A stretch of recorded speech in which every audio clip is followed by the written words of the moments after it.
I think the one thing, yeah, I knew I was tangled or something. Something was wrong. The one thing people get, this is traditional style fishing, okay, people? And if you're gonna do this, the main thing that I think everybody needs to remember, you've got to slow down. Don't be afraid to fish the same spot for a little while. Put a little time in, and then like if you want to throw your live bait out there and do what I do, I throw my live bait out sometimes, just let it sit, and I'll throw, and there I am. I'm twisted up again. I think the reason I'm getting twisted is how I had to saw the end of my bobber off because I smacked it against a tree. But yeah, I think that's the main thing with people. Everybody wants that instant right now. You know, and I can remember fishing bass tournaments years ago when I was fishing competitively all the time on a weekly. And, you know, when you worked the bank, you wanted to make sure that you had it work good enough that the guy coming behind you wasn't taking fish that were laying dormant that you just didn't entice. You know, because you're fishing for money. You know, and if you're fishing for money, and my you know, obviously you're spending money to be there. If you're spending money to be there, then why not take your time and fish it to win it?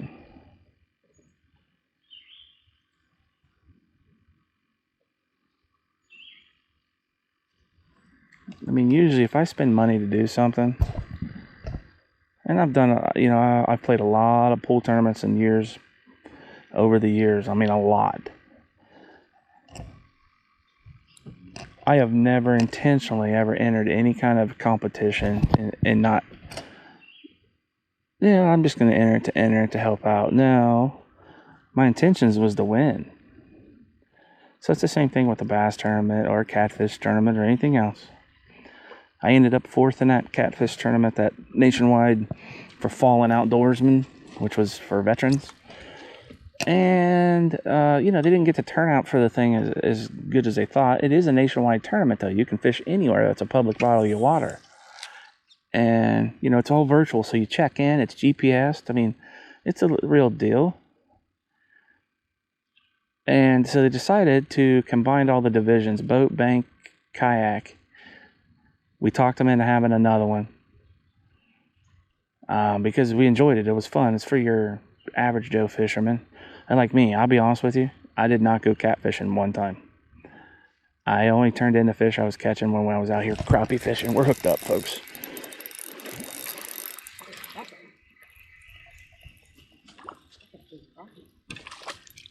Ooh, we got a good one here. We got a real nice slab here. Do you need the checker? I don't really think I need a checker. No, but I wanted to see how big he is. Oh, you wanted to see how big for the folks? That's all. That makes it easier for me to slide it in. Okay, well, give me a second. Try not to get... Look at that. Pretty black. That's pretty. I will tell you one thing, folks. The one thing I have not caught here out of this lake, yeah, he's an 11. Only 11. He's an 11. He's bumping 11. Pretty black, but the one thing I have not caught is any black nose. You're going. Get him.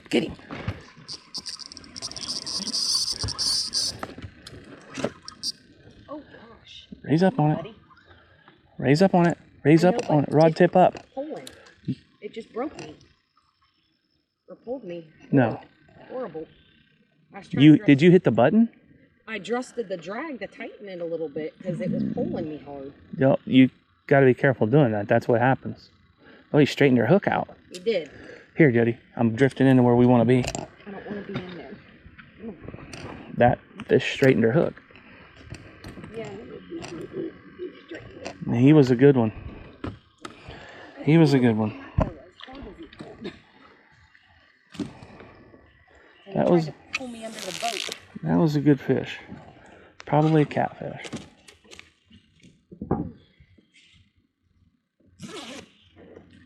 Are you counting these? Yeah. 4, right? Yes. I gotta fix my foot. Oh. We're on a roll. Yeah, I don't think that was a proper crappie. No, I don't either. It was much too big to be a crappie. If it was going to be a 2-pounder. But if he straightened your hook out, I doubt he was a crappie. I'm going to go with catfish.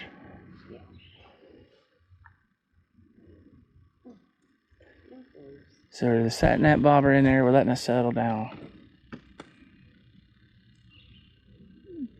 Then twitch it a time or two.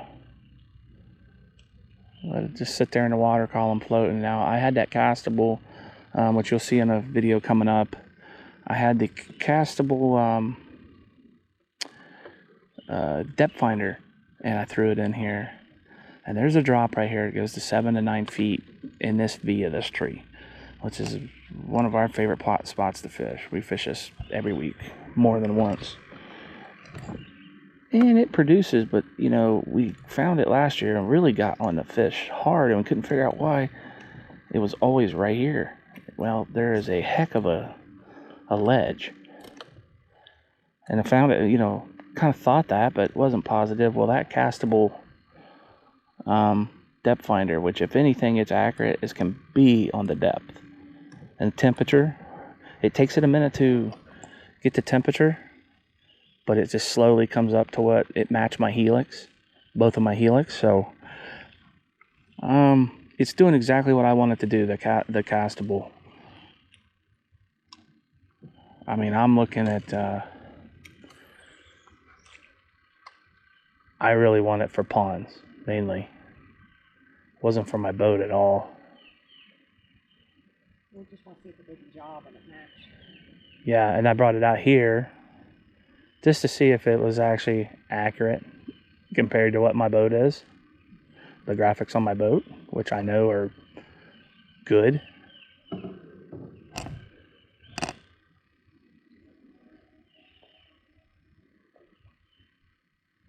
And it was, I think $79. I think I got it on sale for $69, and it wasn't even like Garmin. Garmin's like a $130 unit. I didn't buy that one because this one had good reviews.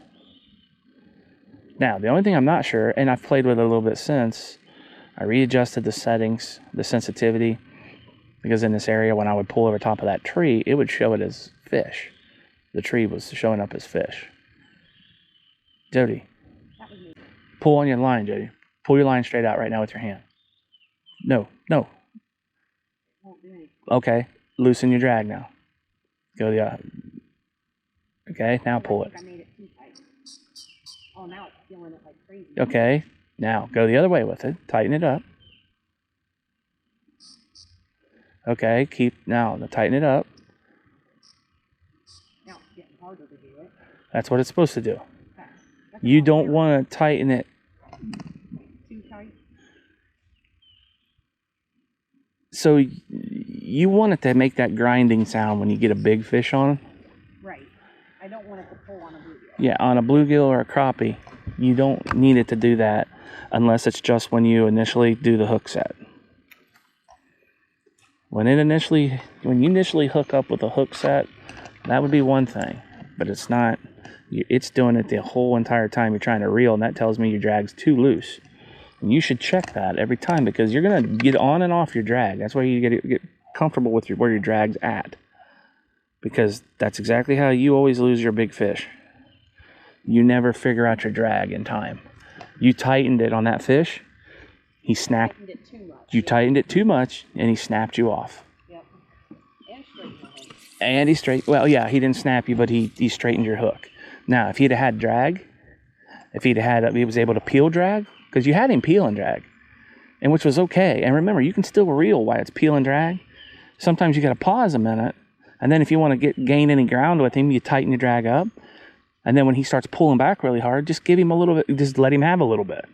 Loosen it up. Let him have it. I was just going from one extreme. Yeah, got a little bump. Dollar says it's a bluegill on that.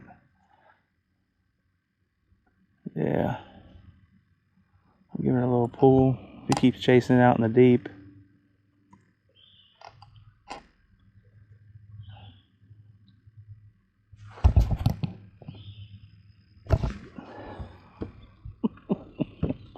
I turned my head and there he went. Oh, dude. There we go. Oh, he broke me. Oh, he did not. He just turned it loose. I would have swore he broke me too, but he did not. He just let it go. I didn't have him hooked good. I didn't have him hooked good. This one's too short.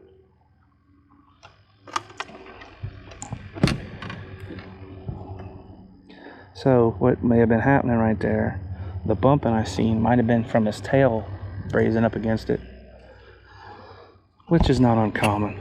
They'll swim by it and get a whiff of it and then come back around and attack it, and that's probably exactly what happened right there. Probably exactly what happened.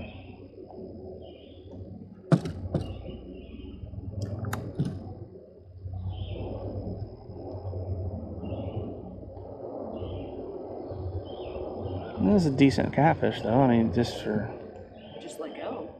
He just. Oh, I hooked it. I hooked something. That tree limb. Got me a tree bass. Tree bass.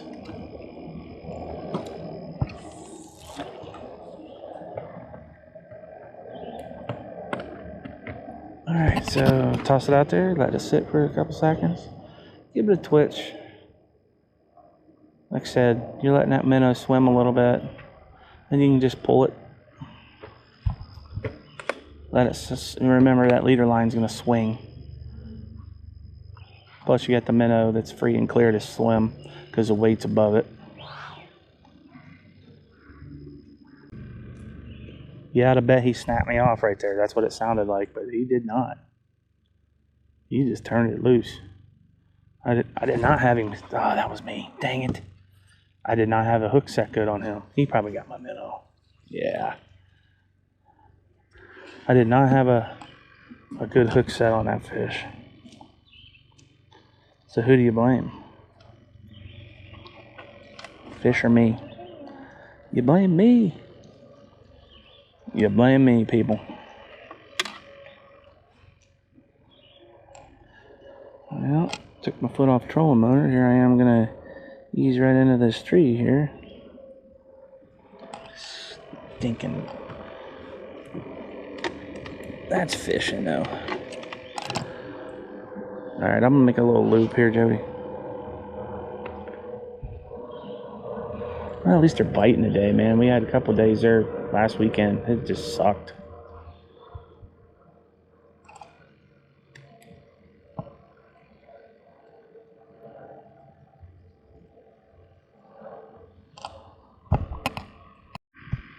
As a kid, you always just tighten it up as tight as you could so it couldn't kill your line. Yeah, so that's just so everybody knows. This has been a argument with her and I for a long time. So if it ever sounded like I was frustrated with her, I was, because we could not get it through her head that when you're fighting a fish and she's getting better, she's starting to figure it out a little bit. But you know, it's frustrating. If I tell you over and over again, and it's like I tell my kids, I'm not going to tell you over and over again. You're going to do what I tell you. And I don't mean to sound like I'm demanding of her to do that, but what I'm trying to tell her, I'm trying to teach her, and then she keeps doing it over and over again. So then I'm just completely get frustrated. I'm like, man, just listen to me. You trust me. You know, it's okay to have a little bit of a loose drag on crappie when you set the hook because they do have a soft mouth. But if you set the hook on them firmly,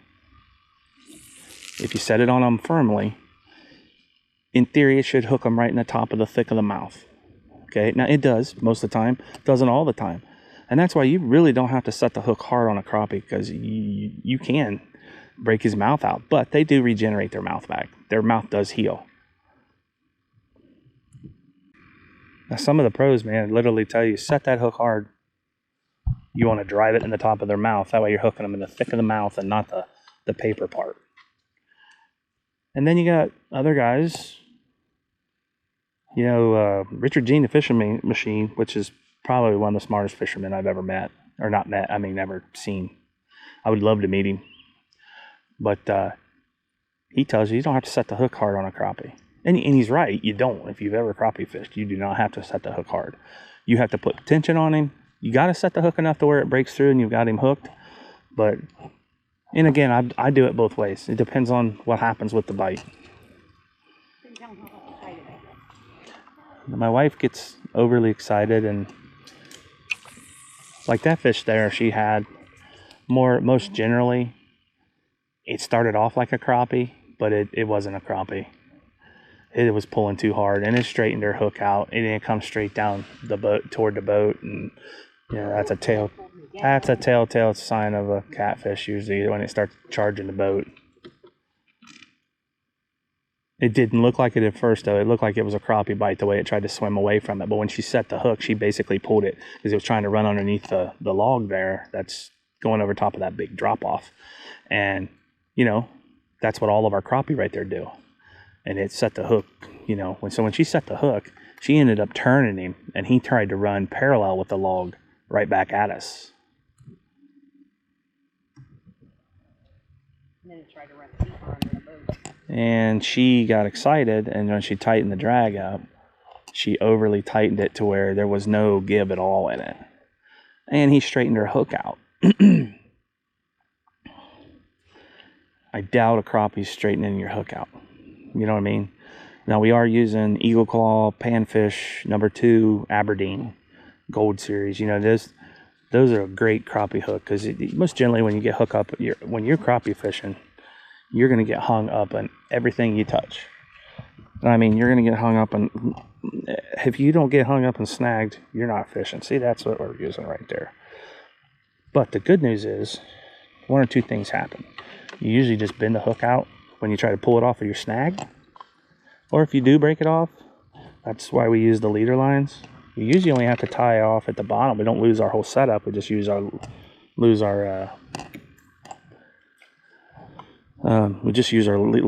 leader line usually, and that's the other thing. I'm a bobber Nazi. If I see a bobber floating, that I can get to without having to disturb my fish, I'm gonna get my bobber, because I'll tell you right now, folks, if you've bought tackle.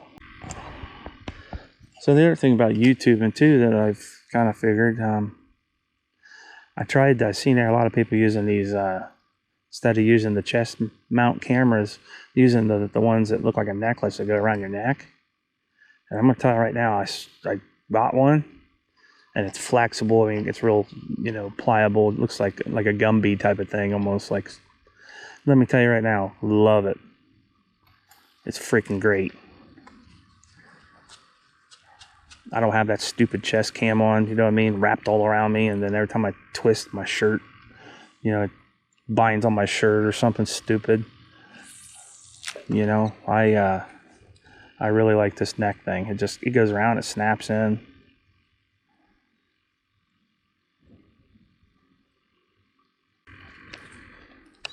All right. Let's stand up and try to put that up in there. She's tree fishing. There we go. I knew we had a fish that time. It's digging. That's got to be a catfish. No, it's a largie. Largemouth.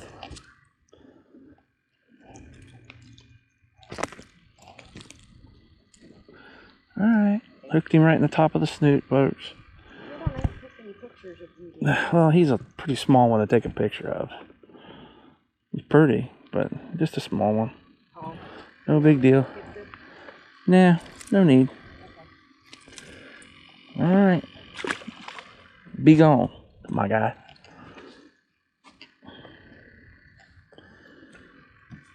Be gone. You've been caught, my friend.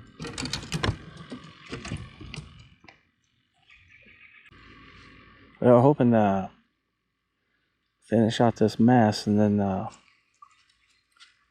ain't gonna lie to you, folks. I'm ready to go home and get some sleep. Watch murder shows the rest of the day.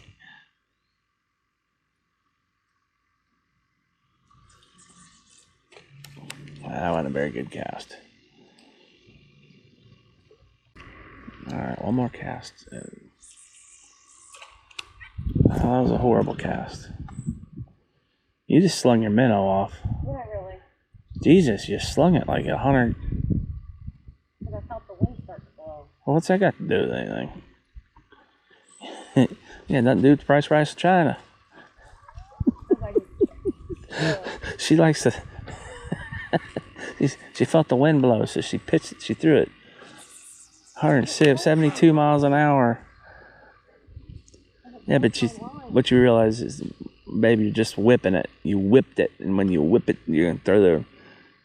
I mean, it's gonna happen every now and then, but you just do your minnow clean off because of how hard you just slung it.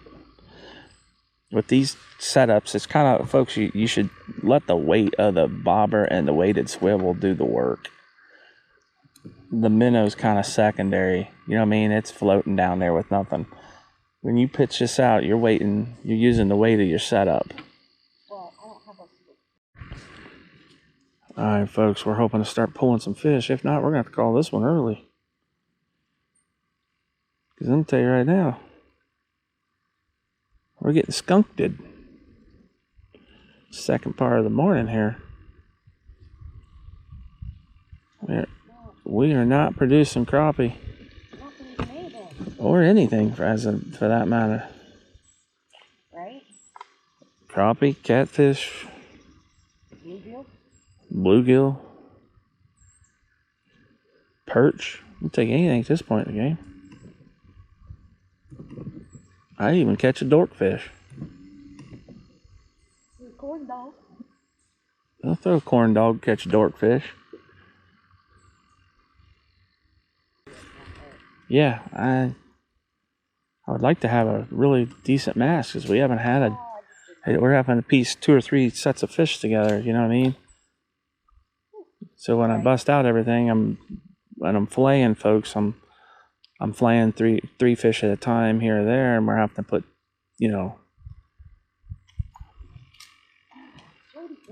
3 sets of fish together to make a meal. So it's really, yeah, and there's like 4 of the 6 people that eat out of my house really eat fish, and they really eat a lot of it. So it's like, we enjoy eating fresh fish. You can't get fish any fresher than this at any store you go to. Period.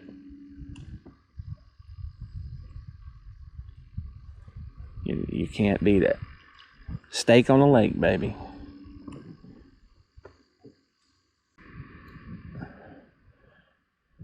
So hopefully we get out on the boat this week when we head out to Kentucky. That's the plan, or was the plan, who knows.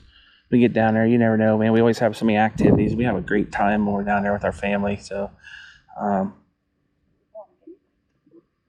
my man Patrick, he got us out last time on a boat, and it was just hot, miserable, and obviously we didn't get to go to the lake that he had planned and he had pre-fished for us.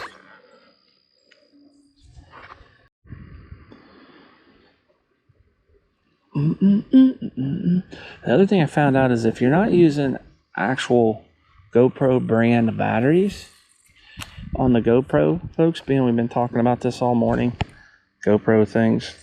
Well, this is another con, not a pro. By the way, it has a good it's a good picture, it's good sound. But the other thing is, if you use just cheap batteries or cheaper batteries, it does not give you a battery life. So, but I put the GoPro battery in that came with it, and it tells me you're down to 60%, you're down to 20%, and gives me a heads up that you might want to change before you lose any footage. The knockoff batteries, I just go until they run out. I'm hoping and praying that eventually it doesn't happen when I'm on a big fish. Or then I'll be ready to throw this freaking dude right in the lake. Not really, but I actually contemplating putting this thing on the selling wall and selling it and buying a DJI. I really, really thought about it, but I've only used it 4 or 5 times. I'm not going to get my money back out of it. And if you've seen the DJIs, they're as expensive as a GoPro, actually a little more on, certain things. So, but they're worth it. And if I would have caught that on the front end, that's exactly what I would be filming with, and I probably wouldn't have had any of the problems I've had. But you live and learn. So my next one, when I buy my next camera, it will be that, a DJI, and I will make sure now that I know to study and do my homework really well on what's the best one right now. I thought I did that, but I mean the 13 gets like top of the line reviews, but that DJI's above it. And originally, I wasn't planning on buying the 13. I was trying to ease my way into the expenses here. And then I was like, you know what? I might as well just bite the bullet and make it happen. Which is what I did.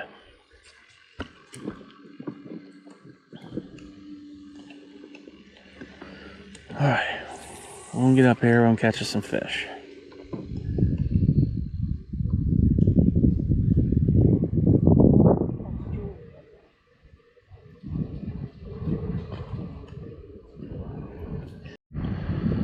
Yeah, so you can see, obviously the current's picked up tremendously, and it's blowing in from a different direction than what it was this morning. It's absolutely the opposite of what it was blowing in before up this hourglass channel.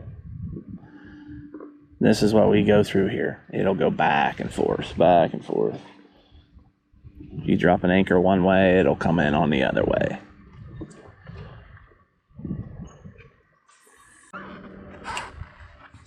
Oh, I was gone.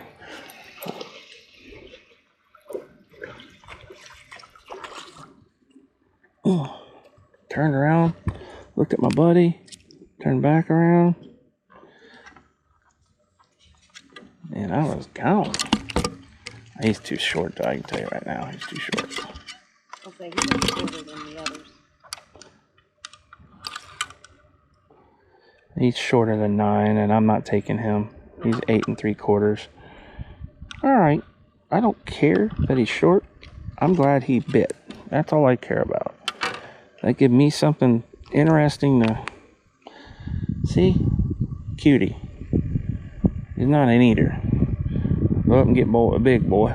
Come back, see me when you can make a sandwich. You know what I mean. Don't act like I'm the only one that likes them. Because I ain't. Shoot.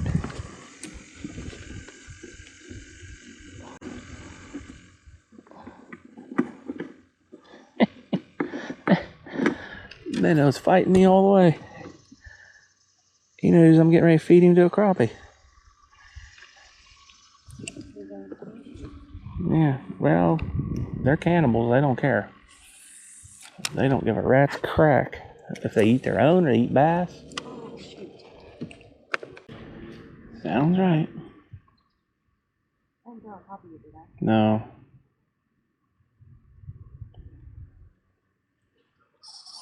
She's hooked up, folks. She's finally hooked up. That's all right. You ain't caught a fish in a while. I'd take the cat and smile. Yeah, but I want to make sure he can feel a little bit. Is he big? He's not huge. Does he need netted or what? No, I don't think so. I'm just letting him not.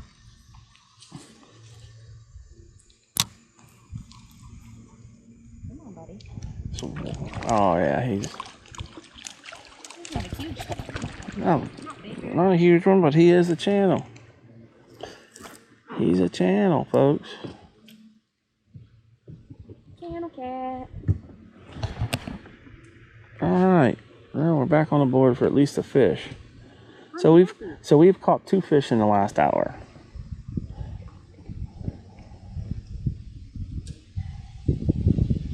Two fish in the last hour. Which that's good. At least it's fish.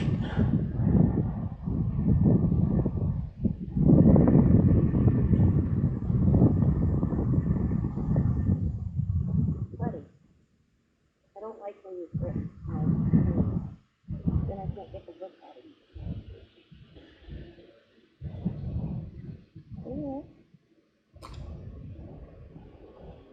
You're using the wrong thing again. You're better off to use your big pliers, the thick pliers, and then you can manhandle that hook any way you want. Well, I have to manhandle too. Well, now look where they go. There he is. There's no channel. Alright. Go, buddy. She likes to talk to him.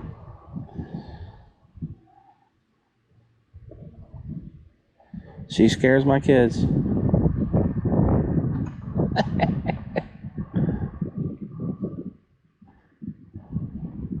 Like, Dad, why is Mom talking to herself? I don't know.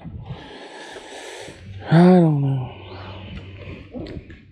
But she is, and that's what she does. We are hooked up, folks. With a nice crappie. A nicer crappie. You got the blue thing? Yeah, you did. I do. You didn't pick your anchor up yet, have you? No. No, 'cause I haven't tied my hook on.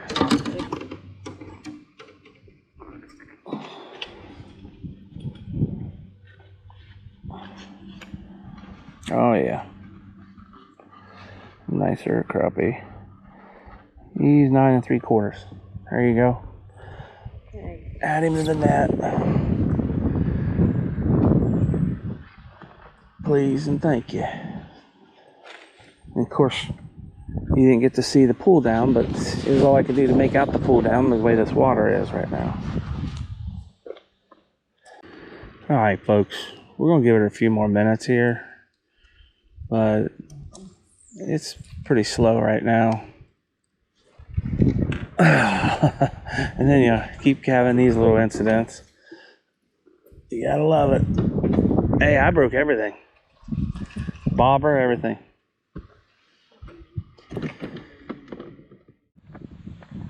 Hey folks, it's Double G Outdoors TV. We're just wrapping up here.